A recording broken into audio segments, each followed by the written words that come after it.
Item ಯಾವುದೇ ಇರಲಿ try ಮಾಡಿ ಆಚಿ ಚಿಕನ್ ಮಸಾಲಾ. ಅಥಣಿ ಶಾಸಕ ಲಕ್ಷ್ಮಣ ಸವದಿ ಇವತ್ತು ಕೇಂದ್ರ ಸರ್ಕಾರ ಹಾಗೂ ರಾಜ್ಯ ಬಿಜೆಪಿ ನಾಯಕರ ವಿರುದ್ಧ ಕಿಡಿಕಾರಿದ್ದಾರೆ. ಚಿಕ್ಕೋಡಿಯಲ್ಲಿ ಮಾತನಾಡಿದ ಅವರು, ಬಿಜೆಪಿ ನಾಯಕರಿಗೆ ದಮ್ಮು ತಾಕತ್ತು ಇದ್ರೆ ಮೊದಲು ಕೇಂದ್ರದಿಂದ ಬರಬೇಕಾದ ಬಾಕಿ ಹಣವನ್ನು ರಾಜ್ಯಕ್ಕೆ ತರಲಿ ಅಂತ ಸವಾಲು ಹಾಕಿದರು. ಪ್ರತಿ ವರ್ಷ 2 ಕೋಟಿ ಉದ್ಯೋಗ ನೀಡ್ತೇವೆ ಅಂತ ಭರವಸೆ ನೀಡಿದ ಮೋದಿ ಸರ್ಕಾರ ಕಳೆದ 11 ವರ್ಷಗಳಲ್ಲಿ ಎಷ್ಟು ಉದ್ಯೋಗವನ್ನು ಸೃಷ್ಟಿಸಿದ್ದಾರೆ ಅಂತ ಪ್ರಶ್ನಿಸಿದರು ಸವದಿ ಅವರು. 22 ಕೋಟಿ ಉದ್ಯೋಗ ಸೃಷ್ಟಿ ಆಗಿದೆಯೇ ಅಂತೇಳಿ ಲೇವಡಿ ಮಾಡಿದರು.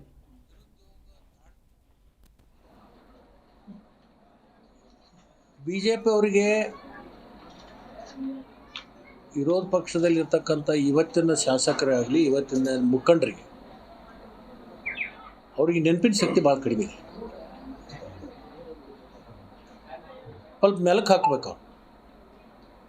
ಅವರು 5 ವರ್ಷ ಅವಧಿಯಲ್ಲಿರ್ತಕ್ಕಂಥ ಸಂದರ್ಭದಲ್ಲಿ ಈ ರಾಜ್ಯದಲ್ಲಿ ಯುವಕರಿಗೆ ನಿರುದ್ಯೋಗ ತಾಂಡವಾಡ್ತಕ್ಕಂಥ ಸಂದರ್ಭದಲ್ಲಿ ಎಷ್ಟು ಯುವಕರಿಗೆ ನೌಕರಿಗಳನ್ನು ಕೊಟ್ಟರು ಅಂತಕ್ಕಂಥದ್ದು ಅವಲೋಕನ ಮಾಡ್ಕೋಬೇಕು.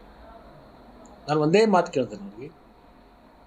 2014 ಪೂರ್ವದಲ್ಲಿ ಕೇಂದ್ರದ ಮೇಲೆ ಸಾಲ ಎಷ್ಟಿತ್ತು ಒಟ್ಟು